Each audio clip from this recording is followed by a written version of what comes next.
ਕੀ ਆਰੰਭ ਕਰੀਏ। ਅੱਜ ਆਪਾਂ 36ਵੀਂ ਪੌੜੀ ਦੀ ਵਿਚਾਰ ਕਰਨ ਦਾ ਉਦਮ ਉਪਰਾਲਾ ਕਰ ਰਹੇ ਹਾਂ। ਸਤਿਗੁਰੂ ਪਾਤਸ਼ਾਹ ਨੇ ਆਪਾਂ ਨੂੰ ਧਰਮ ਖੰਡ ਔਰ ਗਿਆਨ ਖੰਡ ਦਾ ਗਿਆਨ ਦਿੱਤਾ ਤੇ ਜਦੋਂ ਗਿਆਨ ਖੰਡ ਦੀ ਗੱਲ ਚੱਲ ਰਹੀ ਸੀ ਤਾਂ ਪਾਤਸ਼ਾਹ ਆਪਾਂ ਨੂੰ ਸਮਝਾ ਰਹੇ ਸਨ, ਗਿਆਨ ਖੰਡ ਮਹਿ ਗਿਆਨ ਪ੍ਰਚੰਡ, ਤਿੱਥੈ ਨਾਦ ਬਨੋਦ ਕੋੜ ਆਨੰਦ।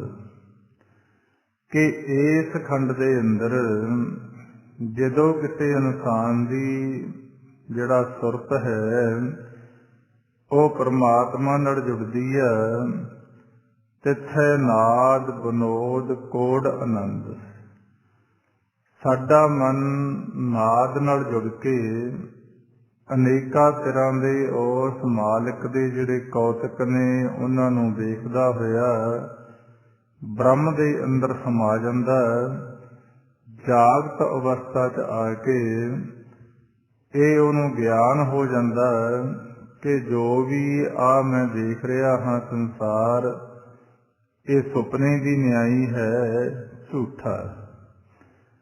ਇਸ ਤੋਂ ਬਗੈਰ ਜਿਸ ਤਰ੍ਹਾਂ ਆਪਾਂ ਕੱਲ੍ਹ ਵਿਚਾਰ ਕਰ ਰਹੇ ਸੀ, ਜਿੱਥੇ 4 ਬਾਣੀਆਂ ਦੀ ਗੱਲ ਕੀਤੀ ਗਈ, ਆਪਣੀ ਵੈਖਰੀ ਬਾਣੀ, ਮਧਮਾ ਪਸੰਤੀ, ਪਰਾ ਬਾਣੀ, ਨਾਲ ਦੀ ਨਾਲ ਹੋਰ ਵੀ ਸਾਨੂੰ ਸਮਝਾਇਆ ਗਿਆ ਤਤਕ ਬਾਣੀ, ਜਿੱਥੇ ਆਪਾਂ ਕੱਲ੍ਹ ਵਿਚਾਰ ਕੀਤੀ ਸੀ ਕਿ ਤੱਤਾਂ ਦੀ ਜਿਹੜੀ ਆਵਾਜ਼ ਹੈ ਉਹਦਾ ਗਿਆਨ ਹੋਣਾ ਸ਼ੁਰੂ ਹੋ ਜਾਂਦਾ ਇਨਸਾਨ ਨੂੰ।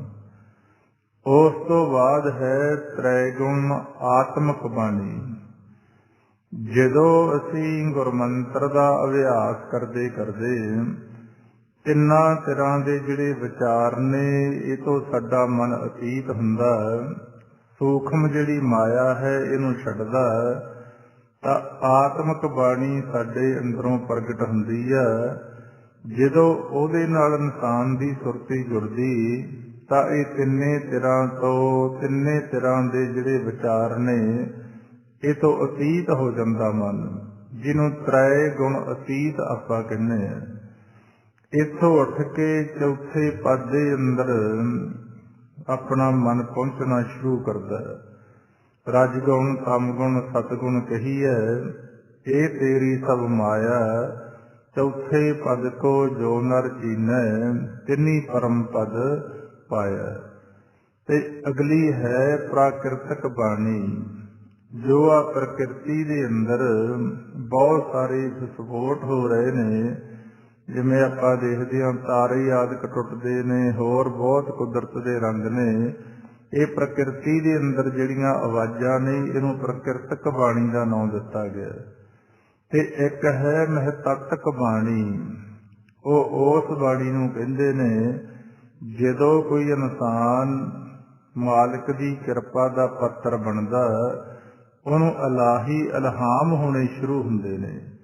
ਜਿੱਥੇ ਮਾਲਕ ਦੇ ਨਾਲ ਇਨਸਾਨ ਦੀ ਗੱਲ ਹੋਣੀ ਸ਼ੁਰੂ ਹੁੰਦੀ ਹੈ, ਜਿਹਦਾ ਨਿਰਣਾ ਗੁਰੂ ਨਾਨਕ ਸਾਹਿਬ ਮਹਾਰਾਜ ਨੇ ਵੀ ਆਪਾਂ ਨੂੰ ਸਮਝਾਇਆ ਕਿ ਜੈਸੀ ਮੈਂ ਆਵੇ ਖਸਮ ਕੀ ਬਾਣੀ, ਤੈਸੜਾ ਕਰੀ ਗਿਆਨ ਵੀ ਲਾਲੋ।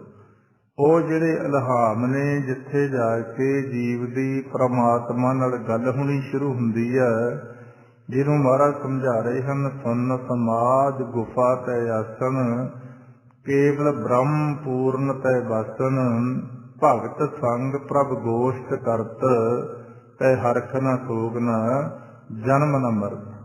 ਉਹਨੂੰ ਮਹਤਤਕ ਬਾਣੀ ਦਾ ਨਾਂ ਦਿੱਤਾ ਗਿਆ, ਇਲਾਹੀ ਇਲਹਾਮ ਜਿਹਨੂੰ ਆਪਾਂ ਕਹਿੰਦੇ। ਤੇ ਅੱਜ ਹੁਣ ਸਤਿਗੁਰੂ ਪਾਤਸ਼ਾਹ ਇਦੋਂ ਅੱਗੇ ਗਿਆਨ ਖੰਡ ਤੋਂ ਬਾਅਦ ਸਾਨੂੰ ਸ਼ਰਮ ਖੰਡ ਦਾ ਗਿਆਨ ਦੇ ਰਹੇ ਹੈ।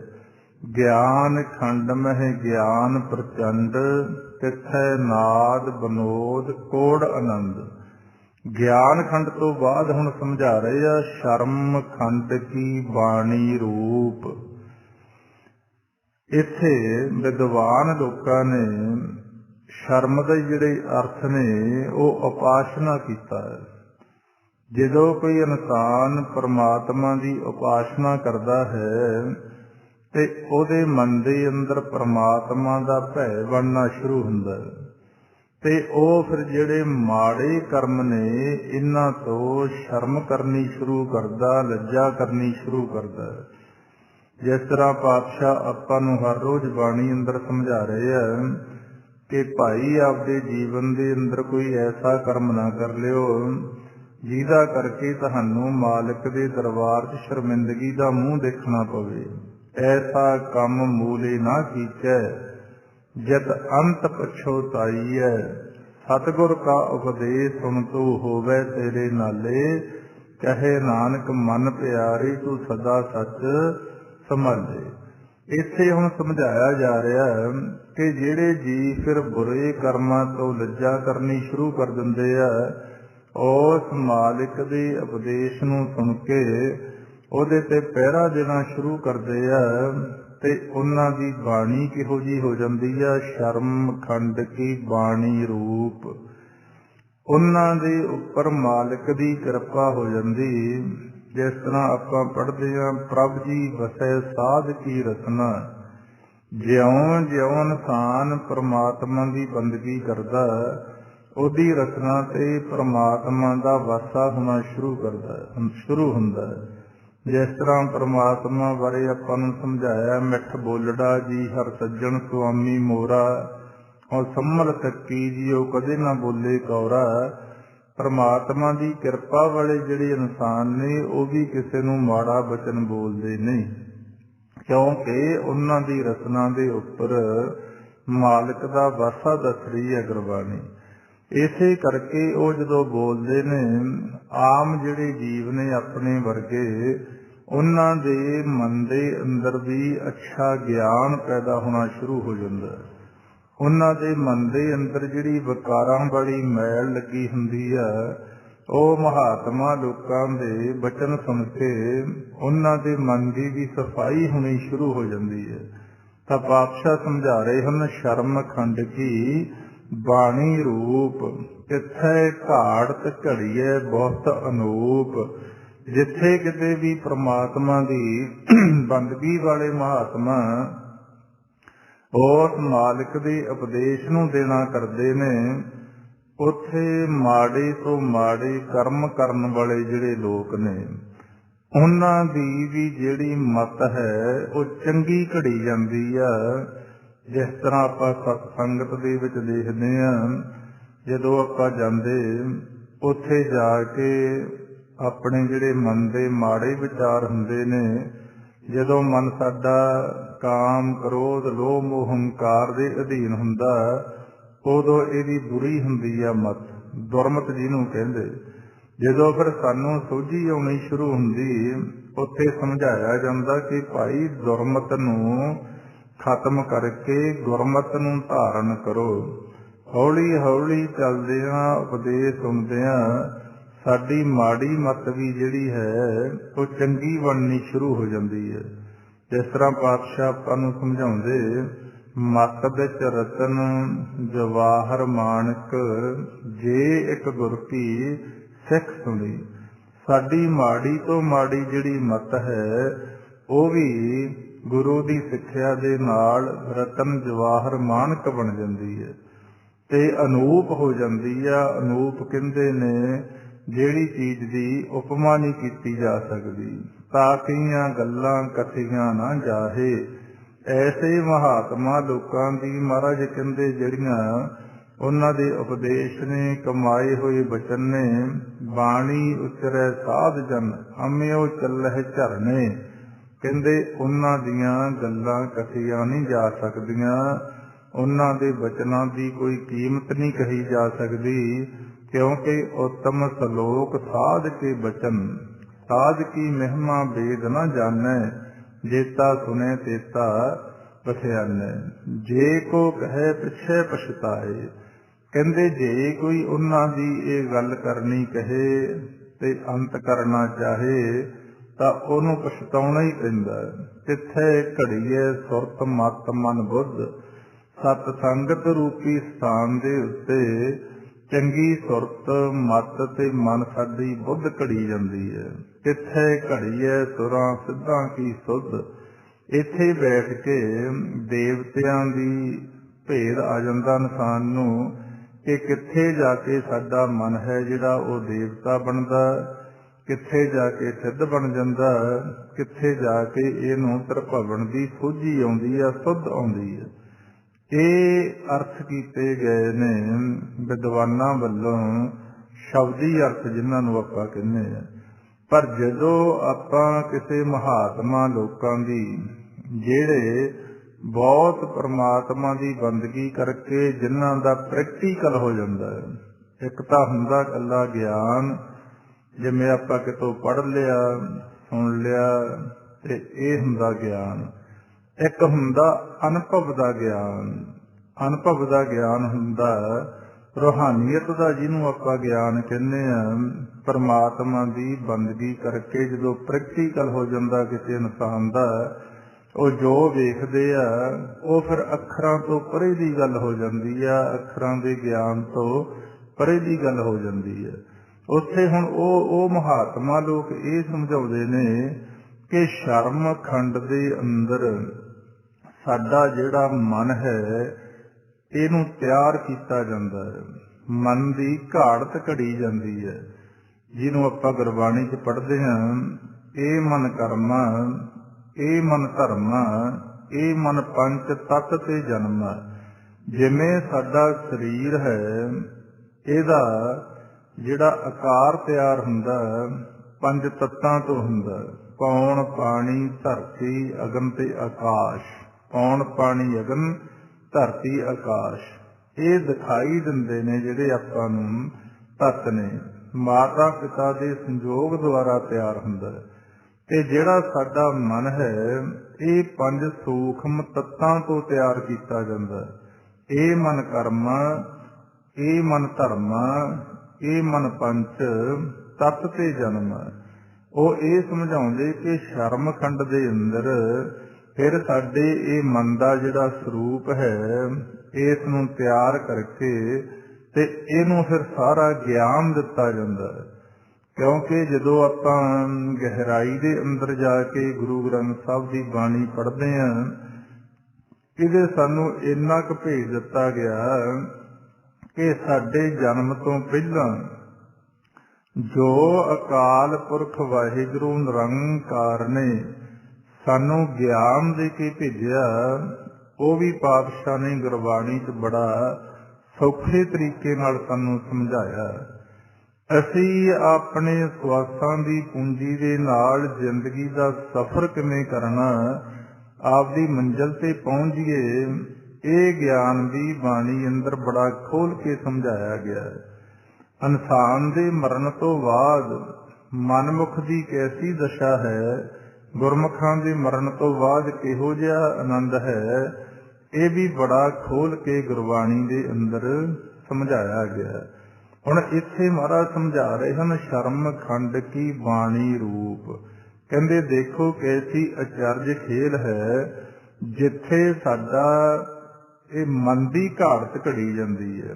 ਕਿਉਂਕਿ ਤਨ ਤਾਂ ਸਾਨੂੰ ਦਿਖਾਈ ਦੇ ਰਿਹਾ, ਮਾਤਾ ਪਿਤਾ ਦੇ ਸੰਯੋਗ ਦੁਆਰਾ ਤਿਆਰ ਹੋ ਗਿਆ, ਤੱਤਾਂ ਦੁਆਰਾ ਤਿਆਰ ਹੋ ਗਿਆ। ਕਿੱਡਾ ਮਾਲਕ ਦਾ ਖੇਲ ਹੈ, ਇਸੇ ਮਨ ਤਨ ਦੇ ਅੰਦਰ ਸਾਡੇ ਮਨ ਨੂੰ ਫਿੱਟ ਕਰ ਦਿੱਤਾ ਜਾਂਦਾ। ਜਿਹਨੂੰ ਜੇ ਗੁਰਮਤਿ ਦਾ ਗਿਆਨ ਨਹੀਂ ਤਾਂ ਸਾਰੀ ਉਮਰ ਜੀਵ ਨੂੰ ਭੇਦ ਹੀ ਨਹੀਂ ਲੱਗਦਾ ਕਿ ਅਸੀਂ ਸਰੀਰ ਹਾਂ ਕਿ ਕੁਝ ਹੋਰ ਹਾਂ। ਬਸ ਪਤਾ ਫਿਰ ਉਦੋਂ ਹੀ ਲੱਗਦਾ ਜਦੋਂ ਆਪਾਂ ਕਹਿ ਦਿੰਦੇ ਕਿਸੇ ਦਾ ਨਾਂ ਲੈ ਕੇ ਕਿ ਉਹ ਭਾਈ ਸਰੀਰ ਛੱਡ ਕੇ ਚਲਿਆ ਗਿਆ। ਇਸ ਗੱਲ ਦਾ ਭੇਦ ਨਹੀਂ ਆਉਂਦਾ ਕਿ ਸਰੀਰ ਛੱਡ ਕੇ ਗਿਆ ਕੌਣ, ਜਾਂ ਸਾਨੂੰ ਇਸ ਗੱਲ ਦਾ ਸਾਰੀ ਜ਼ਿੰਦਗੀ ਭੇਦ ਨਹੀਂ ਲੱਗਦਾ ਕਿ ਸਾਡੇ ਸਰੀਰ ਨੂੰ ਲੈ ਕੇ ਚੱਲ ਕੌਣ ਰਿਹਾ। ਕਿਉਂਕਿ ਅਸੀਂ ਤਾਂ ਸਿਰਫ ਸਰੀਰ ਨੂੰ ਬਾਹਰੋਂ ਵੇਖ ਰਹੇ ਹਾਂ, ਅੰਦਰ ਦਾ ਸਾਨੂੰ ਗਿਆਨ ਨਹੀਂ। ਇਸੇ ਕਰਕੇ ਪਾਤਸ਼ਾਹ ਆਪਾਂ ਨੂੰ ਗੁਰਬਾਣੀ ਅੰਦਰ ਸਮਝਾ ਰਹੇ ਆ ਕਿ ਭਾਈ ਆਪਦੇ ਮਨ ਦੀ ਖੋਜ ਕਰੋ। ਇਸ ਮਨ ਕੋ ਕੋਈ ਖੋਜੋ ਭਾਈ, ਤਨ ਛੂਟੈ ਮਨ ਕਹਾਂ ਸਮਾਈ। ਇਹ ਤੁਹਾਡਾ ਮਨ ਕਿਵੇਂ ਤਿਆਰ ਕੀਤਾ ਗਿਆ, ਕਿੱਥੇ ਕੀਤਾ ਗਿਆ। ਉਹ ਫਿਰ ਮਹਾਤਮਾ ਜਿਹੜੇ ਲੋਕ ਨੇ, ਸਾਧੂ ਮਹਾਤਮਾ, ਉਹ ਆਪਦੇ ਪ੍ਰੈਕਟੀਕਲ ਦੁਆਰਾ ਸਮਝਾਉਂਦੇ ਨੇ ਕਿ ਸ਼ਰਮ ਖੰਡ ਕੀ ਬਾਣੀ ਰੂਪ, ਤਿੱਥੇ ਘਾੜਤ ਘੜੀਏ ਬਹੁਤ ਅਨੂਪ। ਉੱਥੇ ਦੀ ਜਿਹੜੀ ਬਾਣੀ ਆ ਸ਼ਰਮ ਖੰਡ ਦੀ ਬਾਣੀ, ਇੱਕ ਆ ਸਾਡੀ ਬਾਹਰ ਦੀ ਬਾਣੀ ਆ, ਇੱਕ ਸ਼ਰਮ ਖੰਡ ਚ ਬਾਣੀ ਦੱਸ ਰਹੇ ਆ। ਉਹ ਹੈ ਉਸ ਅਕਾਲ ਪੁਰਖ ਪਰਮਾਤਮਾ ਦੇ ਨਾਮ ਮੁਖ ਤੋਂ ਚੱਲ ਰਹੀ ਆਵਾਜ਼, ਜਿਹਦੇ ਨਾਲ ਅਸੀਂ ਮਾਤਾ ਦੇ ਗਰਭ ਚ ਜਦੋਂ ਹੁੰਦੇ ਆ ਸਾਡਾ ਮੇਲ ਹੁੰਦਾ, ਜਿਹਦਾ ਕਰਕੇ ਸਾਨੂੰ ਉਹ ਮਾਤਾ ਦੇ ਗਰਭ ਦੀ ਜਿਹੜੀ ਅਗਨ ਹੈ ਤੇ ਉਹ ਕੁਝ ਕਹਿੰਦੀ ਨਹੀਂ। ਕਿੱਥੇ ਘਾੜਤ ਘੜੀਏ ਬਹੁਤ ਅਨੂਪ, ਕਹਿੰਦੇ ਉੱਥੇ ਸਾਡੇ ਇਹ ਮਨ ਦੀ ਘਾੜਤ ਘੜੀ ਜਾਂਦੀ ਹੈ। ਸਾਨੂੰ ਸਮਝਾਇਆ ਜਾਂਦਾ, ਜਿਵੇਂ ਹੁਣ ਕੋਈ ਇਨਸਾਨ ਕਹੇ, ਮਨ ਦੀਆਂ ਗੱਲਾਂ ਕਰੇ, ਮਨ ਕਿਸੇ ਨੇ ਵੇਖਿਆ ਨਹੀਂ ਹੁੰਦਾ। ਇਸ ਤਨਮੈ ਮਨ ਕੋਈ ਬਿਰਲਾ ਵੇਖੈ, ਕੋਈ ਬਿਰਲੇ ਜੀਵ ਨੇ ਜਿਹੜੇ ਇਸ ਤਨ ਦੇ ਅੰਦਰ ਆਪਣੇ ਮਨ ਨੂੰ ਦੇਖਦੇ ਆ। ਇਸ ਤਨਮੈ ਮਨ ਕੋਈ ਬਿਰਲਾ ਦੇਖੈ, ਭਾਏ ਭਗਤ ਜਿਉ ਹਉਮੈ ਸੁਖ ਹੈ। ਜਿਹਨੇ ਪਰਮਾਤਮਾ ਦੀ ਪ੍ਰੇਮ ਨਾਲ ਭਗਤੀ ਕਰਕੇ ਹਉਮੈ ਦਾ ਨਾਸ਼ ਕਰ ਲਿਆ, ਉਹਨੂੰ ਮਨ ਬਾਰੇ ਗਿਆਨ ਹੁੰਦਾ। ਉੱਥੇ ਫਿਰ ਸਾਡੇ ਮਨ ਨੂੰ ਸਾਰਾ ਕੁਝ ਸਮਝਾ ਕੇ ਭੇਜਿਆ ਜਾਂਦਾ। ਸਾਡੀ ਸੁਰਤ ਘੜੀ ਜਾਂਦੀ ਆ, ਸਾਡੀ ਮਤ ਘੜੀ ਜਾਂਦੀ ਆ, ਸਾਡੇ ਮਨ ਦੀ ਆਪਣੀ ਆਕਾਰ ਤਿਆਰ ਕੀਤਾ ਜਾਂਦਾ ਤੇ ਬੁੱਧ ਘੜੀ ਜਾਂਦੀ ਹੈ ਭਾਵੇਂ ਇੱਕੋ ਹੀ ਚੀਜ਼ ਇਹ। ਕਿਉਂਕਿ ਜਦੋਂ ਸਾਡਾ ਮਨ ਦੌੜਦਾ ਹੈ, ਇਹਨੂੰ ਸੁਰਤ ਦਾ ਨਾਂ ਦਿੱਤਾ ਜਾਂਦਾ ਕਿ ਇਹ ਭਾਈ ਹੁਣ ਸਾਡਾ ਮਨ ਨਹੀਂ ਟਿਕਦਾ, ਚਲਿਆ ਗਿਆ ਸੁਰਤੀ ਦੇ ਰੂਪ 'ਚ ਇਹ ਆ ਦੁਨੀਆ ਦੀ ਸੈਰ ਕਰਦਾ, ਉਦੋਂ ਇਹਨੂੰ ਸੁਰਤ ਦਾ ਨਾਂ ਦਿੱਤਾ ਜਾਂਦਾ। ਤੇ ਜਦੋਂ ਇਹ ਕਿਸੇ ਤੋਂ ਗਿਆਨ ਲੈਂਦਾ, ਉਦੋਂ ਇਹਨੂੰ ਮਤ ਦਾ ਨਾਂ ਦਿੱਤਾ ਜਾਂਦਾ। ਜਦੋਂ ਇਹ ਕਿਸੇ ਨੂੰ ਅੱਗੇ ਗਿਆਨ ਦਿੰਦਾ, ਉਦੋਂ ਉਹਨੂੰ ਬੁੱਧ ਦਾ ਗਿਆਨ ਦਿੱਤਾ ਜਾਂਦਾ। ਇਸ ਤਰ੍ਹਾਂ ਵੱਖ ਵੱਖ ਇਹ ਮਨ ਦੇ ਨਾਂ ਹੀ ਨੇ, ਸੁਰਤ, ਮਤ, ਮਨ, ਬੁੱਧ। ਇਹ ਜਿਉਂ ਜਿਉਂ ਗਹਿਰਾਈ ਦੇ ਅੰਦਰ ਕੋਈ ਇਨਸਾਨ ਜਾਂਦਾ, ਫਿਰ ਇਹਨਾਂ ਗੱਲਾਂ ਦੀ ਸੋਝੀ ਆਉਣੀ ਆਪਾਂ ਨੂੰ ਸ਼ੁਰੂ ਹੁੰਦੀ ਹੈ। ਇੱਥੇ ਮਾਤਾ ਦੇ ਗਰਭ 'ਚ ਜਦੋਂ ਸਾਡਾ ਸਰੀਰ ਤਿਆਰ ਹੋ ਰਿਹਾ ਹੁੰਦਾ, ਉਧਰ ਸਾਡੇ ਮਨ ਦੀ ਘਾੜਤ ਘੜ ਕੇ ਸ਼ਰਮ ਖੰਡ ਦੇ ਅੰਦਰ ਸਾਨੂੰ ਅਕਾਲ ਪੁਰਖ ਵਾਹਿਗੁਰੂ ਵੱਲੋਂ ਸਾਰਾ ਗਿਆਨ ਦਿੱਤਾ ਜਾਂਦਾ, ਜਿਹੜਾ ਗੁਰਬਾਣੀ 'ਚ ਸਾਨੂੰ ਸਮਝਾਇਆ ਗਿਆ। ਆ ਸੰਸਾਰ 'ਚ ਜਨਮ ਲੈਣ ਤੋਂ ਪਹਿਲਾਂ ਸਾਨੂੰ ਗਿਆਨ ਦਿੱਤਾ ਜਾਂਦਾ ਕਿ ਲੈ ਭਾਈ, ਮੈਂ ਤੇਰੇ ਵਾਸਤੇ ਮਾਤ ਲੋਕ ਇੱਕ ਗਰਾਊਂਡ ਤਿਆਰ ਕੀਤਾ, ਉੱਥੇ ਤੈਨੂੰ ਕੁਝ ਕੁ ਸਮੇਂ ਵਾਸਤੇ ਖੇਡਣ ਭੇਜੂੰਗਾ। ਜਿਹੜੇ ਸਰੀਰ 'ਚ ਤੂੰ ਰਹਿਣਾ, ਉਹ ਮੈਂ 6 ਗੋਲਾਕਾਰ ਥੰਮਾਂ ਦੇ ਉੱਪਰ ਤਿਆਰ ਕਰੂੰਗਾ। ਜਿਹੜੀ ਆਪਣੀ ਰੀੜ੍ਹ ਦੀ ਹੱਡੀ ਆ, ਇਹ 'ਚ 6 ਚੱਕਰ ਨੇ, ਜਿਹਨੂੰ ਖੱਟ ਚੱਕਰ ਦਾ ਨਾਂ ਦਿੱਤਾ ਜਾਂਦਾ। ਤੇ ਇਹੀ ਸਾਰਿਆਂ ਨੂੰ ਪਹਿਲਾਂ ਸਾਡੀ ਤਿਆਰ ਹੁੰਦੀ ਹੈ ਜਦੋਂ ਆਪਣੇ ਸਰੀਰ ਦੀ ਬਣਤਰ ਬਣਨੀ ਸ਼ੁਰੂ ਹੁੰਦੀ ਹੈ। ਤੇ ਆਪਾਂ ਨੂੰ ਇਹ ਸਾਰਾ ਗਿਆਨ ਦਿੱਤਾ ਜਾਂਦਾ ਕਿ ਖੱਟ ਨੇਮ ਕਰ ਕੋਠੜੀ ਬੰਨ੍ਹਦੀ, ਬਸਤ ਅਨੂਪ ਬੀਚ ਪਾਈ, ਕੁੰਜੀ ਕੁਲਫ ਪ੍ਰਾਣ ਕਰ ਰਾਖੇ, ਕਰਤੇ ਵਾਰ ਨਾ ਲਾਈ। ਕਿ ਮੈਂ ਤੇਰੇ ਰਹਿਣ ਵਾਸਤੇ ਇੱਕ ਬੜਾ ਸੁੰਦਰ ਘਰ ਬਣਾਇਆ, ਮਕਾਨ ਬਣਾਇਆ। ਆਪਣੇ ਸਰੀਰ ਦਾ ਗਿਆਨ ਦਿੱਤਾ ਜਾਂਦਾ, ਜਿਹੜਾ 6 ਗੋਲਾਕਾਰ ਥੰਮਾਂ ਦੇ ਉੱਪਰ ਖੜੂਗਾ। ਖੱਟ ਨੇਮ ਕਰ ਕੋਠੜੀ ਬੰਨ੍ਹਦੀ, ਬਸਤ ਅਨੂਪ ਬੀਚ ਪਾਈ, ਕੁੰਜੀ ਕੁਲਫ ਪ੍ਰਾਣ ਕਰ ਰਾਖੇ, ਕਰਤੇ ਵਾਰ ਨਾ ਲਾਈ। ਉਸ ਸਰੀਰ ਦੇ ਅੰਦਰ ਇੱਕ ਮੈਂ ਅਨੂਪ ਵਸਤੂ ਰੱਖੂੰਗਾ। ਜੇ ਤਾਂ ਤੂੰ ਦਿੱਤੇ ਹੋਏ ਸਮੇਂ 'ਚ ਰਹਿੰਦੇ ਰਹਿੰਦੇ ਉਹ ਵਸਤੂ ਨੂੰ ਖੋਜ ਲਿਆ, ਤਾਂ ਤੂੰ ਜੀਵਨ ਦੀ ਬਾਜੀ ਜਿੱਤ ਕੇ ਮੇਰੇ ਕੋਲੇ ਆ ਜਾਏਗਾ। ਜੇ ਤੂੰ ਉਹ ਵਸਤੂ ਦੀ ਪ੍ਰਾਪਤੀ ਨਾ ਕਰ ਸਕਿਆ, ਤਾਂ ਫਿਰ ਹਿਸਾਬ ਕਿਤਾਬ ਲਾ ਲੈਂਦੀ, ਅੱਗੇ ਬਹੁਤ ਯੁੱਗਾਂ ਬਾਅਦ ਤੇਰੀ ਵਾਰੀ ਆਈ ਆ, ਦੁਬਾਰੇ ਜਨਮ ਮਰਨ ਦੇ ਚੱਕਰ 'ਚ ਫੇਰ ਤੈਨੂੰ ਜਾਣਾ ਪਊਗਾ। ਫੇਰ ਆਪਾਂ ਬੇਨਤੀ ਉੱਥੇ ਕੀਤੀ ਕਿ ਪਾਤਸ਼ਾਹ, ਇਹ ਜਿਹੜੀ ਵਸਤੂ ਰੱਖੀ ਆ, ਇਹ ਹੈ ਕੀ? ਇਹ ਫਿਰ ਲੱਭੇਗੀ ਕਿਵੇਂ? ਇਹਨੂੰ ਕੋਈ ਜਿੰਦਾ ਕੁੰਜੀ ਵੀ ਆ? ਤਾਂ ਪਾਤਸ਼ਾਹ ਨੇ ਆਪਾਂ ਨੂੰ ਸਮਝਾਇਆ ਅਨੂਪ ਵਸਤੂ ਬਾਰੇ। ਵਸਤੂ ਕੀ ਆ? ਨੌ ਨਿਧ ਅੰਮ੍ਰਿਤ ਪ੍ਰਭ ਕਾ ਨਾਮ, ਦੇਹੀ ਮੈਂ ਇਸ ਕਾ ਵਿਸ਼ਰਾਮ। ਕਿ ਇਹਦੇ ਅੰਦਰ ਨਾਮ ਦੀ ਵਸਤੂ ਮੈਂ ਰੱਖੂੰਗਾ। ਜਿੰਦਾ ਵੀ ਲੱਗਿਆ ਹੋਊਗਾ ਤੇ ਕੁੰਜੀ ਵੀ ਤੈਨੂੰ ਦੱਸ ਦਿੰਦਾ। ਕੁੰਜੀ ਕੁਲਫ ਪ੍ਰਾਣ ਕਰ ਰਾਖੇ, ਕਰਤੇ ਵਾਰ ਨਾ ਲਾਈ। ਕਿ ਪ੍ਰਾਣਾਂ ਦਾ ਹੀ ਜਿੰਦਰਾ ਤੇ ਪ੍ਰਾਣਾਂ ਦੀ ਕੋਈ ਕੁੰਜੀ, ਪਾਉਣ ਦਾ ਜਿੰਦਰਾ ਤੇ ਪਾਉਣ ਦੀ ਕੁੰਜੀ। ਜਦੋਂ ਫਿਰ ਆਪਾਂ ਇਹ ਸੰਸਾਰ ਦੇ ਅੰਦਰ ਪ੍ਰਗਟ ਹੋਣਾ ਹੁੰਦਾ, ਉਦੋਂ ਫੇਰ ਆਪਾਂ ਨੂੰ ਸਮਝਾਇਆ ਜਾਂਦਾ ਕਿ ਅਬ ਮਨ ਜਾਗਤ ਰਹੋਰੇ ਭਾਈ, ਗਾਫਲ ਹੋਈ ਕੇ ਜਨਮ ਗਵਾਇਓ, ਚੋਰ ਮੁੱਸੇ ਘਰ ਜਾਈ। ਕਿ ਤੂੰ ਸੰਸਾਰ ਦੇ ਅੰਦਰ ਜਾਗਦਾ ਰਹੀਂ, ਕਿਤੇ ਗਫਲਤ ਦੀ ਨੀਂਦ ਦੇ ਅੰਦਰ ਸੌ ਨਾ ਜਾਈ, ਤੇਰਾ ਇਹ ਘਰ ਚੋਰ ਲੁੱਟਣਗੇ। ਆਪਾਂ ਬੇਨਤੀ ਕਰਨੀ ਹੁੰਦੀ ਹੈ, ਸੱਚੇ ਪਾਤਸ਼ਾਹ ਕਿਰਪਾ ਕਰਕੇ ਸਮਝਾਓ। ਸੰਸਾਰ ਦੇ ਅੰਦਰ ਜਦੋਂ ਮੈਂ ਜਾਣਾ, ਉੱਥੇ ਮੈਨੂੰ ਆ ਜਿਹੜੀਆਂ ਚੀਜ਼ਾਂ ਦੀ ਲੋੜ ਪੈਣੀ ਆ, ਪਦਾਰਥਾਂ ਦੀ ਲੋੜ ਪੈਣੀ ਆ, ਇਹ ਮੈਂ ਕਿੱਥੋਂ ਪ੍ਰਾਪਤ ਕਰੂੰਗਾ। ਜਿਵੇਂ ਦੁਨੀਆ ਦੀ ਇੱਕ ਦੁਨੀਆ ਦਾ ਗਿਆਨ ਆ, ਆਪਾਂ ਆਮ ਕਹਿ ਦਿੰਦੇ ਆ ਵੀ ਇਨਸਾਨ ਖਾਲੀ ਹੱਥ ਸੰਸਾਰ ਤੇ ਆਉਂਦਾ ਤੇ ਖਾਲੀ ਹੱਥ ਚਲਿਆ ਜਾਂਦਾ। ਇਹ ਕੋਈ ਅਕਥਨੀ ਨਹੀਂ। ਸਾਡੇ ਸਰੀਰ ਦੇ ਹੱਥ ਖਾਲੀ ਹੁੰਦੇ ਆ ਜਦੋਂ ਅਸੀਂ ਪੈਦਾ ਹੁੰਦੇ ਆ ਸੰਸਾਰ 'ਚ। ਜਦੋਂ ਸਾਡਾ ਅੰਤ ਹੋ ਜਾਂਦਾ, ਸਰੀਰ ਦੇ ਹੱਥ ਖਾਲੀ ਕਰ ਦਿੱਤੇ ਜਾਂਦੇ ਆ। ਹੁਣ ਜਿਹੜਾ ਮਨ ਹੈ ਉਹ ਨਾ ਖਾਲੀ ਹੱਥ ਆਉਂਦਾ ਤੇ ਨਾ ਖਾਲੀ ਹੱਥ ਜਾਂਦਾ। ਲੈ ਕੇ ਕੀ ਆਉਂਦੇ ਆ? 4 ਪਦਾਰਥ ਮੰਨੇ ਗਏ ਨੇ ਸੰਸਾਰ ਦੇ, ਜਿਹਨੂੰ ਆਪਾਂ ਪੜ੍ਹਦੇ ਹਾਂ, 4 ਪਦਾਰਥ ਜੇ ਕੋ ਮੰਗੈ, ਸਾਧ ਜਨਾ ਕੀ ਸੇਵਾ ਲਾਗੈ। ਧਰਮ, ਅਰਥ, ਕਾਮ ਤੇ ਮੋਖ, ਇਹ 4 ਪਦਾਰਥ ਮੰਨੇ ਗਏ ਆ। ਪਾਤਸ਼ਾਹ ਅਕਾਲ ਪੁਰਖ ਨੇ ਸਾਨੂੰ ਸਮਝਾਇਆ ਕਿ 4 ਪਦਾਰਥ ਤੈਨੂੰ ਦੇ ਕੇ ਸੰਸਾਰ ਦੇ ਅੰਦਰ ਭੇਜਣਾ। 4 ਪਦਾਰਥ ਲੈ ਜਗ ਆਇਆ, ਸ਼ਿਵ ਸ਼ਕਤੀ ਘਰ ਵਾਸਾ ਪਾਇਆ। ਏਕ ਬਸਾਰੇ ਤਾਂ ਕਿੜ ਹਾਰੇ, ਅੰਦਲੇ ਨਾਮ ਵਿਸਾਰਾ ਹੈ। ਇਹ ਸਾਡੀ ਉੱਥੇ ਸੁਰਤ ਘੜੀ ਜਾਂਦੀ ਆ। ਸਾਨੂੰ ਦੱਸਿਆ ਜਾਂਦਾ ਕਿ 4 ਪਦਾਰਥ ਲੈ ਕੇ ਤੂੰ ਸੰਸਾਰ ਦੇ ਅੰਦਰ ਜਾਣਾ। 4 ਪਦਾਰਥ ਲੈ ਜਗ ਆਇਆ, ਸੀ ਖਾਲੀ ਨਹੀਂ ਆਏ। 4 ਪਦਾਰਥ ਲੈ ਜਗ ਆਇਆ, ਸ਼ਿਵ ਸ਼ਕਤੀ ਘਰ ਵਾਸਾ ਪਾਇਆ। ਏਕ ਬਸਾਰੇ ਤਾਂ ਕਿੜ ਹਾਰੇ, ਅੰਦਲੇ ਨਾਮ ਵਿਸਾਰਾ ਹੈ। ਪਰ ਇਹ 4 ਪਦਾਰਥ ਮੈਂ ਨਾਮ ਦੇ ਅਧੀਨ ਕਰੂੰਗਾ, ਜਿਹੜੀ ਅਨੂਪ ਵਸਤੂ ਇਹਦੇ 'ਚ ਰੱਖੀ ਹੋਈ ਹੈ। ਫੇਰ ਆਪਾਂ ਬੇਨਤੀ ਕੀਤੀ, ਸੱਚੇ ਪਾਤਸ਼ਾਹ ਕਿਰਪਾ ਕਰੋ, ਜੇ ਇਹ ਦਿੱਤਾ ਹੋਇਆ ਗਿਆਨ ਅਸੀਂ ਸੰਸਾਰ ਦੇ ਅੰਦਰ ਜਾ ਕੇ ਭੁੱਲ ਗਏ ਤਾਂ ਫਿਰ ਕੀ ਕਰਾਂਗੇ। ਫੇਰ ਮਹਾਰਾਜ ਨੇ ਸਾਨੂੰ ਸਮਝਾਇਆ, ਅੱਜ ਜਿੱਥੇ ਆਪਾਂ ਬੈਠੇ ਹਾਂ, ਕਿ ਸੰਗਤ ਕਰਿਆ ਕਰੀ। ਫਿਰ ਸੰਗਤ ਦੇ ਵਿੱਚ ਆ ਕੇ ਤੇਰੀ ਇਹ ਇੱਕ ਵਾਰੀ ਜਦੋਂ ਲਿਵ ਟੁੱਟੀ, ਤੈਨੂੰ ਘੁਮਾੜੀ ਦੇ ਕੇ ਛੱਡਣਾ। ਜਿਵੇਂ ਪਹਿਲਾਂ ਆਪਾਂ ਖੇਡਦੇ ਹੁੰਦੇ, ਜਿਹਦੇ ਜ਼ਿੰਮੇਵਾਰੀ ਹੁੰਦੀ, ਦਾਈ ਹੁੰਦੀ, ਉਹਦੀਆਂ ਅੱਖਾਂ ਬੰਨ੍ਹ ਦਿੰਦੇ ਤੇ ਅੱਖਾਂ ਬੰਨ੍ਹ ਕੇ ਉਹਨੂੰ ਗਵੇੜਾ ਘੁਮਾ ਕੇ ਛੱਡ ਦੇਣਾ ਤੇ ਦੂਸਰਿਆਂ ਨੇ ਪਾਸਿਓਂ ਉਹਨੂੰ ਆਵਾਜ਼ ਮਾਰਨੀ।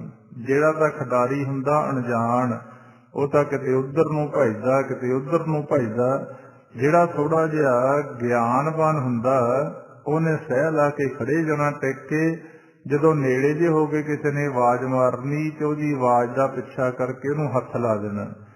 ਇਸੇ ਤਰ੍ਹਾਂ ਮਹਾਰਾਜ ਕਹਿੰਦੇ, ਸੰਗਤ ਦੇ ਵਿੱਚ ਜਾ ਕੇ ਤੈਨੂੰ ਭੇਦ ਆਊਗਾ, ਤੇਰੀ ਯਾਦਦਾਸ਼ਤ ਵਾਪਸ ਆਊਗੀ। ਜਿਵੇਂ ਆਪਾਂ ਕਿਸੇ ਦੇ ਸਿਰ 'ਚ ਸੱਟ ਵੱਜ ਜਾਂਦੀ ਹੈ ਤੇ ਉਹਦੀ ਯਾਦਦਾਸ਼ਤ ਗੁੰਮ ਹੋ ਜਾਂਦੀ ਹੈ। ਡਾਕਟਰ ਬਹੁਤ ਸਾਰਾ ਇਲਾਜ ਕਰਨ ਤੋਂ ਬਾਅਦ ਜਦੋਂ ਵਾਪਸ ਨਹੀਂ ਆਉਂਦੀ ਤਾਂ ਉਹਨੂੰ ਫਿਰ ਇੱਕ ਵਿਧੀ ਦੱਸਦੇ ਕਿ ਇਹਦੇ ਕੋਲੇ ਬੈਠ ਕੇ ਇਹਦੇ ਜੀਵਨ ਦੀ ਕੋਈ ਕਹਾਣੀ ਸੁਣਾਓ। ਤੇ ਉਹ ਕਈ ਵਾਰ ਕਹਾਣੀ ਸੁਣਦੇ ਸੁਣਦੇ ਉਹਦੀ ਯਾਦਦਾਸ਼ਤ ਵਾਪਸ ਆ ਜਾਂਦੀ।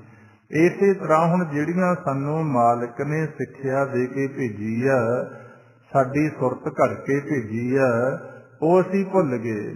ਜਦੋਂ ਸੰਗਤ ਦੇ ਵਿੱਚ ਆ ਕੇ ਅਸੀਂ ਆਪਣੀ ਕਹਾਣੀ ਸੁਣਦੇ ਹਾਂ ਵਾਰ-ਵਾਰ, ਕਈ ਵਾਰ ਸਾਡੀ ਗਵਾਚੀ ਹੋਈ ਜਿਹੜੀ ਯਾਦਦਾਸ਼ਤ ਆ ਉਹ ਵਾਪਸ ਆਉਣੀ ਸ਼ੁਰੂ ਹੋ ਜਾਂਦੀ ਹੈ।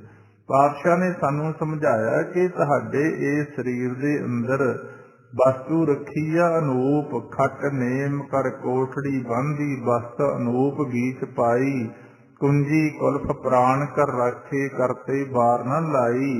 अब मन जागत रहो रे भाई, गाफल होई के जन्म गवायो चोर मुसे घर जाई। फिर आपां पुछया मालक जदों असीं जाना ਉਹ चोर सानू मिलणगे किथे। महाराज कहते पंच पहरुआ धर्मे रहते तिनका नहीं पतियारा। चेत सचेत चित होए रहो तो लै प्रगास उजारा। कि ज्यों ही तुसी संसार दे अंदर प्रवेश करना, ये दर दे उपर ही खड़े आ, उदों ही इन्हां ने तेरे उपर अपना असर पाउणा शुरू कर देना। कदों करदे आ? चार पदार्थ लै जग जन्मिया, शिव शक्ति घर वास धरे, लागी भूख माया मोह।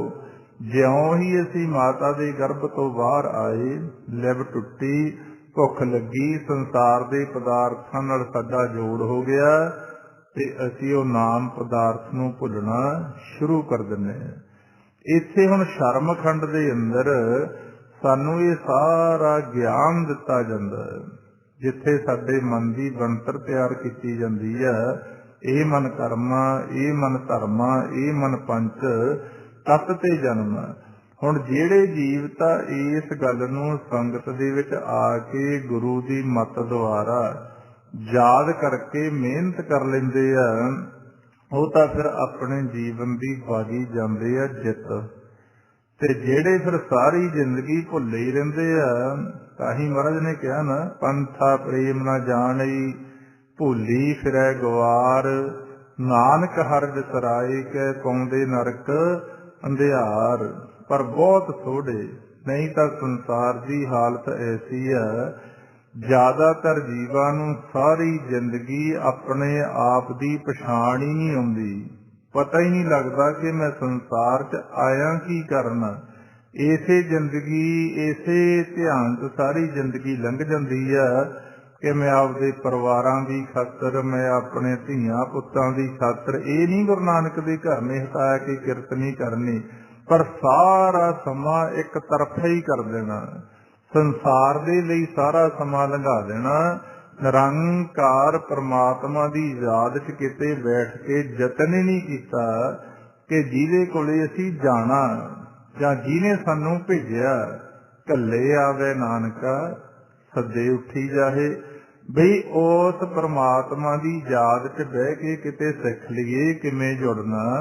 ਉਹ ਪਰਮਾਤਮਾ ਹੈ ਕਿਹੋ ਜਿਹਾ, ਕਿਵੇਂ ਅਸੀਂ ਉਹ ਤੋਂ ਵਿਛੜੇ ਹਾਂ, ਕਿਵੇਂ ਸਾਡਾ ਉਹਦੇ ਨਾਲ ਮਿਲਾਪ ਹੋਣਾ। ਹਾਲਾਂਕਿ ਵਾਰੀ ਇਸੇ ਕੰਮ ਦੀ ਹੈ, ਭਈ ਪ੍ਰਾਪਤ ਮਾਨੁਖ ਦੇ ਹੁਰੀਆ ਗੋਬਿੰਦ ਮਿਲਣ ਕੀ ਇਹ ਤੇਰੀ ਵਰੀਆ। ਪਰ ਸਾਰੀ ਜ਼ਿੰਦਗੀ ਉਹ ਭਗਤ ਕਬੀਰ ਜੀ ਦਾ ਇੱਕ ਬੜਾ ਸਮਝਾਉਣ ਵਾਲਾ ਸੌਖੇ ਸ਼ਬਦਾਂ 'ਚ ਆਪਾਂ ਨੂੰ ਸਲੋਕ ਆ।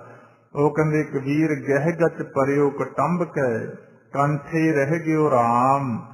ਆਏ ਭਰੇ ਧਰਮ ਰਾਏ ਕੇ, ਬੀਤੇ ਧੂਮਾ ਧਾਮ। ਕਹਿੰਦੇ ਸਾਰੀ ਜ਼ਿੰਦਗੀ ਕਟੰਬ ਦੇ ਝਮੇਲਿਆਂ ਦੇ ਅੰਦਰ, ਗਹਿ ਗਚ ਪਰਿਓ ਕਟੰਬ ਕੈ, ਸਾਰੀ ਜ਼ਿੰਦਗੀ ਕਟੰਬ ਦੇ ਅੰਦਰ ਇੰਨਾ ਮੋਹ ਪਾ ਲਿਆ, ਕੰਠੇ ਰਹਿ ਗਿਆ ਰਾਮ। ਪਰਮਾਤਮਾ ਨੂੰ ਤਾਂ ਇੱਕ ਪਾਸੇ ਕਰਕੇ ਸਾਈਡ ਤੇ ਰੱਖਿਆ ਗਿਆ ਸੰਸਾਰ ਦਾ, ਜਿਹ 'ਚ ਆਪਾਂ ਵੀ ਸ਼ਾਮਲ ਹਾਂ। ਵੀ ਜੇ ਟਾਈਮ ਮਿਲ ਗਿਆ ਤਾਂ ਰੱਬ ਦਾ ਨਾਂ ਲੈ ਲਾਂਗੇ, ਤੇ ਨਾ ਮਿਲਿਆ ਤਾਂ ਨਾ ਸਹੀ। ਜਿੰਨਾ ਕੁ ਅਸੀਂ ਪਰਮਾਤਮਾ ਨੂੰ ਪਾਸੇ ਕਰਕੇ ਰੱਖਿਆ, ਫਿਰ ਉਹਨੇ ਵੀ ਸਾਨੂੰ ਪਾਸੇ ਕਰਕੇ ਰੱਖਿਆ ਹੋਇਆ। ਹੁਣ ਆ ਜਿੰਨੀ ਸਾਡੀ ਖੁਆਰੀ ਆ, ਇੱਕ ਘਰ ਤੋਂ ਲੈ ਕੇ, ਪਿੰਡ ਤੋਂ ਲੈ ਕੇ, ਦੇਸ਼ ਤੋਂ ਲੈ ਕੇ, ਕੰਮਾਂ ਤੋਂ ਲੈ ਕੇ, ਜਿੰਨੀ ਵੀ ਖੁਆਰੀ ਆ, ਜਿਹਦਾ ਕਾਰਨ ਲੱਭਦੀ ਫਿਰਦੀ ਆ ਦੁਨੀਆ, ਆਪਦੀ ਮੱਤ ਦੁਆਰਾ ਲੱਭਦਾ ਨਹੀਂ ਹੈ। ਜਿੱਥੇ ਫਿਰ ਇਨਸਾਨ ਦੀ ਮੱਤ ਖਤਮ ਹੋ ਜਾਂਦੀ ਹੈ। ਜੇ ਅੱਛੇ ਭਾਗ ਹੋਣ ਤਾਂ ਗੁਰੂ ਦੀ ਮੱਤ ਤੇ ਜੀਵ ਚੱਲ ਪਏ। ਜੇ ਕਿਤੇ ਆ ਸਾਰੇ ਸੰਸਾਰ 'ਚ ਧੰਨ ਸ੍ਰੀ ਗੁਰੂ ਗ੍ਰੰਥ ਸਾਹਿਬ ਮਹਾਰਾਜ ਦੀ ਬਾਣੀ ਦਾ ਪ੍ਰਚਾਰ ਪਹੁੰਚ ਜੇ ਸਹੀ, ਤੇ ਜੀਵ ਇਹਨੂੰ ਮੰਨ ਜਾਣ, ਤਾਂ ਇੱਥੇ ਆ ਸਾਰੇ ਝਗੜੇ ਖਤਮ ਹੋ ਸਕਦੇ ਆ। ਇੱਕੋ ਗੱਲ ਨਾਲ ਹੀ ਹੋ ਸਕਦੇ ਆ ਕਿ ਸਾਨੂੰ ਇਸ ਗੱਲ ਦਾ ਭੇਦ ਆ ਜੇ ਕਿ ਅੱਬਲ ਅੱਲਹ ਨੂਰ ਅਪਾਇਆ, ਕੁਦਰਤ ਕੇ ਸਭ ਬੰਦੇ ਏਕ ਨੂਰ ਤੇ ਸਭ ਜਗ ਉਪਜਿਆ, ਕੌਣ ਭਲੇ ਕੋ ਮੰਦੇ ਕਿ ਅਸੀਂ ਸਾਰੇ ਏਕ ਪਿਤਾ ਏਕ ਸਕੇ ਹਮ ਬਾਰਕ, ਪਰ ਇਹ ਤਾਂ ਯਾਦ ਆਵੇ ਨਾ ਜੇ ਇੱਧਰ ਨੂੰ ਧਿਆਨ ਆਵੇ। ਤੇ ਇੰਨੇ ਫਿਰ ਖੁਆਰੀ ਤੋਂ ਬਚ ਜਾਣ। ਮਹਾਰਾਜ ਜੀ ਬਾਣੀ ਤਾਂ ਸਮਝਾ ਰਹੀ ਆ, ਹਰ ਬਿਸਰਤ ਸਦਾ ਖੁਆਰੀ, ਤਾਂ ਕੋ ਧੋਖਾ ਕਹਾਂ ਵਿਆਪੈ ਜਾ ਕੋ ਓਟ ਤੁਹਾਰੀ। ਬਿਨ ਸਿਮਰਨ ਜਿਉ ਜੀਵਨ ਬਲਨਾ ਸਰਪ ਜੈਸੇ ਅਰਜਾਰੀ, ਨਭ ਖੰਡਨ ਕੋ ਰਾਜ ਕਮਾਵੇ ਅੰਤ ਚਲੇ ਗੋ ਹਾਰੀ। ਗੁਣ ਨਿਧਾਨ ਗੁਣ ਤਿਨ ਹੀ ਗਾਏ ਜਾ ਕੋ ਕਿਰਪਾ ਧਾਰੀ, ਸੋ ਸੁਖੀਆ ਧਨ ਉਸ ਜਨਮਾ ਨਾਨਕ ਤਿਸ ਬਲਿਹਾਰੀ। ਮਹਾਰਾਜ ਕਹਿੰਦੇ ਬਿਨ ਸਿਮਰਨ, ਪੁੱਛ ਲਿਓ ਆਪਾਂ ਅੱਜ ਕਿਸੇ ਨੂੰ, ਜਿੱਥੇ ਤੱਕ ਕਿਸੇ ਦਾ ਹੈ ਦੁਨੀਆ ਚ ਬਾਹਰ, ਵੀ ਕਿਤੇ 10 ਮਿੰਟ 20 ਮਿੰਟ ਅੱਧਾ ਘੰਟੇ ਪਰਮਾਤਮਾ ਦੇ ਨਾਮ ਦਾ ਸਿਮਰਨ ਕੀਤਾ। ਉਹ ਕਹਿੰਦੇ ਜੀ ਸਿਮਰਨ ਹੁੰਦਾ ਕੀ ਹੈ, ਕਰਨਾ ਕਾਹਦੇ ਵਾਸਤੇ ਹੈ। ਕਈ ਵਾਰ ਤਾਂ ਮੱਤ ਇੰਨੀ ਮਾੜੀ ਹੋ ਜਾਂਦੀ ਆ ਤੇ ਉਹ ਉਹੀ ਕਹੀ ਜਾਂਦੇ ਆ ਵੀ ਆ ਵਾਹਿਗੁਰੂ ਵਾਹਿਗੁਰੂ ਕਾਹਤੋਂ ਕਰੀ ਜਾਂਦੇ ਆ, ਇਹ ਪਾਗਲ ਹੋ ਗਏ, ਇਹਨਾਂ ਨੂੰ ਗਿਆਨ ਨਹੀਂ ਹੈ। ਇਹ ਨਹੀਂ ਪਤਾ ਕਿ ਪਾਗਲ ਅਸੀਂ ਆ, ਜਿਨ੍ਹਾਂ ਕੋਲੇ ਪ੍ਰਮਾਤਮਾ ਦੇ ਨਾਮ ਦਾ ਪਿਆਰ ਨਹੀਂ ਹੈ, ਉਹਨੂੰ ਗੁਰਬਾਣੀ ਚ ਕਮਲੇ ਕਹਿਤਾ ਮਹਾਰਾਜ ਨੇ। ਬਿਨ ਨਾਵੇ ਜਗ ਕਮਲਾ ਫਿਰੈ, ਗੁਰਮੁਖ ਨਗਰੀ ਆਇਆ। ਤਾਂ ਸਤਿਗੁਰੂ ਪਾਤਸ਼ਾਹ ਆਪਾਂ ਨੂੰ ਸਮਝਾ ਰਹੇ ਆ, ਇਹ ਸਾਰੀ ਦਿੱਤਾ ਹੋਇਆ ਗਿਆਨ ਸ਼ਰਮ ਖੰਡ ਦੇ ਅੰਦਰ ਆਪਾਂ ਨੂੰ ਪ੍ਰਮਾਤਮਾ ਨੇ ਦੇ ਕੇ ਭੇਜਿਆ, ਜਿੱਥੇ ਸਾਡੇ ਮਨ ਦੀ ਬਣਤਰ ਤਿਆਰ ਕਰੀ ਗਈ, ਜਿੱਥੇ ਸਾਡਾ ਸੁਰਤ ਮਤ ਮਨ ਬੁੱਧ ਨੂੰ ਘੜਿਆ ਗਿਆ, ਜਿੱਥੇ ਜਾ ਕੇ ਸਾਨੂੰ ਇਹ ਸਮਝਾਇਆ ਗਿਆ ਜੋ ਆਪਾਂ ਹੁਣ ਬਾਣੀ ਦੇ ਅੰਦਰ ਸਮਝਣਾ ਹੁੰਦਾ। ਜਿਵੇਂ ਆਪਾਂ ਕਹਿ ਦਿੰਦੇ ਹਾਂ ਸੰਤ ਭਗਤ ਗੁਰਮੁਖ, ਇਹ ਵੀ ਆਪਾਂ ਨੂੰ ਬੜਾ ਖੋਲ ਕੇ ਸਮਝਾਇਆ ਗੁਰਬਾਣੀ ਚ। ਜਦੋਂ ਸੰਤ ਕਿਸੇ ਭੇਖ ਦਾ ਨਾਂ ਨਹੀਂ ਹੈ, ਉਹ ਪੈਂਟ ਕਮੀਜ਼ ਵਾਲਾ ਵੀ ਹੋ ਸਕਦਾ, ਉਹ ਕੁੜਤੇ ਪਜਾਮੇ ਵਾਲਾ ਵੀ ਹੋ ਸਕਦਾ, ਬਾਹਰੀ ਭੇਖ ਦੀ ਗੱਲ ਨਹੀਂ ਹੈ। ਇਹ ਤਾਂ ਸੰਸਾਰ ਦੇ ਅੰਦਰ ਵਰਦੀਆਂ ਪਾਈਆਂ ਜਾਂਦੀਆਂ। ਜਿੱਥੇ ਮਨ ਦੇ ਸੰਤ ਦੀ ਗੱਲ ਆ, ਉਹ ਬਾਣੀ ਚ ਮਹਾਰਾਜ ਨੇ ਸਮਝਾਇਆ, ਜਦੋਂ ਕੋਈ ਇਨਸਾਨ ਪਰਮਾਤਮਾ ਦਾ ਸਿਮਰਨ ਕਰਦਾ ਤਾਂ ਇਹਦੇ ਅੰਦਰ ਇੱਕ ਅਨਹਦ ਬਾਣੀ ਪ੍ਰਗਟ ਹੁੰਦੀ ਆ, ਜਿਹੜੀ ਲਗਾਤਾਰ ਚੱਲ ਰਹੀ ਹੈ। ਉੱਥੇ ਜਦੋਂ ਸਾਡਾ ਮਨ ਪਹੁੰਚ ਜਾਂਦਾ, ਉਸ ਨੂੰ ਗੁਰਬਾਣੀ ਦੇ ਅੰਦਰ ਸੰਤ ਦਾ ਨਾਂ ਦਿੱਤਾ ਗਿਆ, ਉਹਨੂੰ ਪੂੰਜੀ ਦਿੰਦਾ ਮਾਲਕ। ਅਨਹਤ ਬਾਣੀ ਪੂੰਜੀ ਸੰਤਨ ਹੱਥ ਰਾਖੀ ਪੂੰਜੀ, ਅਨਹਤ ਬਾਣੀ ਗੁਰ ਸ਼ਬਦ ਜਾਣੀ, ਹਰ ਨਾਮ ਹਰ ਰਸ ਭੋਗੋ, ਕਹੇ ਨਾਨਕ ਪ੍ਰਭ ਆਪ ਮਿਲਿਆ, ਕਰਨ ਕਾਰਨ ਜੋਗੋ। ਜੇ ਹੁਣ ਮਨ ਦੀ ਸਥਿਤੀ ਇੱਥੇ ਨਹੀਂ, ਕੱਪੜੇ ਜਿੰਨੇ ਮਰਜ਼ੀ ਭੇਖ ਦੇ ਪਾਲੇ ਸੰਤਾਂ ਵਾਲੇ, ਉਹ ਸੰਤ ਨਹੀਂ ਹੈ। ਉਹਨਾਂ ਨੂੰ ਤਾਂ ਫਿਰ ਹਰ ਕੇ ਸੰਤ ਨਾ ਆਖੀ ਹੈ। ਨਾਰਸ ਕੇ ਠੱਗ ਬਹੁਤ ਨੇ ਸੰਸਾਰ ਦੇ ਅੰਦਰ। ਇਸੇ ਤਰ੍ਹਾਂ ਫਿਰ ਸਾਨੂੰ ਗਿਆਨ ਦਿੱਤਾ ਗਿਆ ਬਾਣੀ ਚ ਭੁੱਲਿਆ ਹੋਇਆਂ ਨੂੰ, ਕਿ ਬਾਣੀ ਤੋਂ ਬਾਅਦ ਜਦੋਂ ਤੁਹਾਡੇ ਅੰਦਰ ਨਾਦ ਪ੍ਰਗਟ ਹੁੰਦਾ, ਉਦੋਂ ਸਾਧੂ ਦੀ ਨਿਸ਼ਾਨੀ ਦੱਸੀ ਗਈ ਹੈ। ਤੇ ਜਦੋਂ ਉਹ ਨਾਦ ਦੇ ਅੰਦਰ ਸਾਡੀ ਸੁਰਤੀ ਸਮਾ ਕੇ ਸੂਖ ਮਹਿਲ ਦੇ ਅੰਦਰ ਪਹੁੰਚਦੀ ਆ, ਉਦੋਂ ਉਹਨੂੰ ਭਗਤ ਦਾ ਦਰਜਾ ਦਿੱਤਾ ਗਿਆ। ਸੂਖ ਮਹਿਲ ਤਾਕੇ ਊਚ ਦੁਆਰੇ, ਤਾਂ ਮੈਂ ਵਸੈ ਭਗਤ ਪਿਆਰੇ। ਜਿਹੜਾ ਸੂਖਮ ਮਹਿਲ ਹੈ, ਜਿੱਥੇ ਮਾਲਕ ਸਾਡੇ ਸਰੀਰ ਦੇ ਅੰਦਰ ਬੈਠਾ, ਤੇ ਉੱਥੇ ਜਿਹੜਾ ਜੀ ਪਹੁੰਚਣਾ ਸ਼ੁਰੂ ਕਰ ਦਿੰਦਾ, ਉਹਨੂੰ ਕਹਿੰਦੇ ਨੇ ਭਗਤ। ਇਹ ਉੱਚੀ ਸਾਰਿਆਂ ਤੋਂ ਅਵਸਥਾ ਦੱਸੀ ਗਈ ਹੈ ਗੁਰਮੁਖਾਂ ਦੀ। ਗੁਰਮੁਖ ਆਵੇ ਜਾਏ ਨਸੰਗ, ਤੇ ਬਣਦਾ ਕੌਣ? ਜਿਹਨੇ ਕਾਇਆ ਦੀ ਖੋਜ ਕੀਤੀ। ਗੁਰਮੁਖ ਹੋਵੇ ਸੋ ਕਾਇਆ ਖੋਜੈ, ਹੋਰ ਸਭ ਭਰਮ ਭਲਾਈ, ਇਸ ਕਾਇਆ ਅੰਦਰ ਆਪੇ ਵਸੈ, ਅਲਖ ਨ ਲਖਿਆ ਜਾਈ। ਇਹ ਸਾਰਾ ਗਿਆਨ ਸਾਨੂੰ ਫਿਰ ਮਹਾਂਪੁਰਖਾਂ ਨੇ ਸਮਝਾਇਆ, ਜਿਹੜੇ ਬੰਦਗੀ ਵਾਲੇ ਮਹਾਂਪੁਰਖ।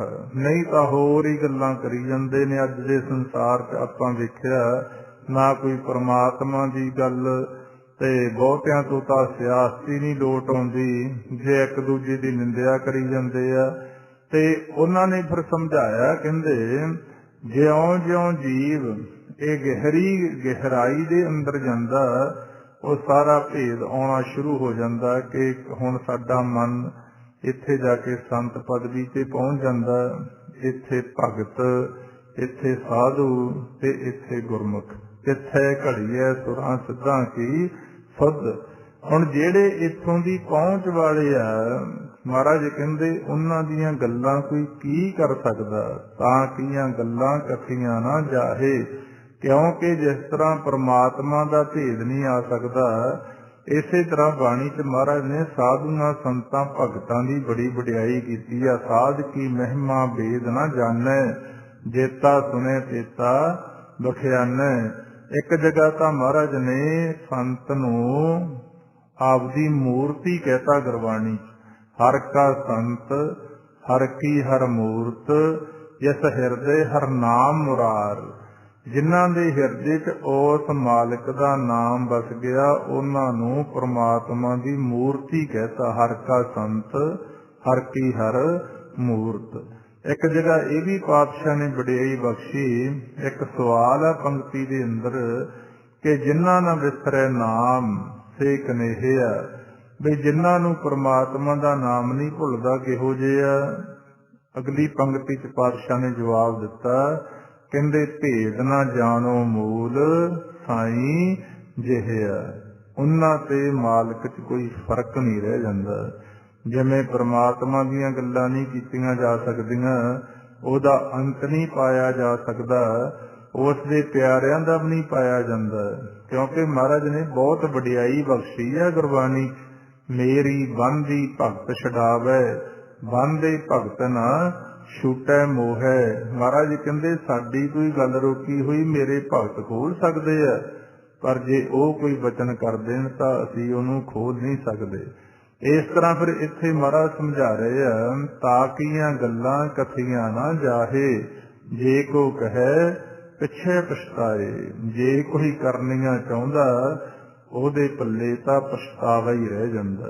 ਇਹ 36ਵੀਂ ਪੌੜੀ ਦੇ ਅੰਦਰ ਸ਼ਰਮਖੰਡ ਦਾ ਗਿਆਨ ਗੁਰੂ ਨਾਨਕ ਸਾਹਿਬ ਪਾਤਸ਼ਾਹ ਨੇ ਆਪਾਂ ਨੂੰ ਦਿੱਤਾ।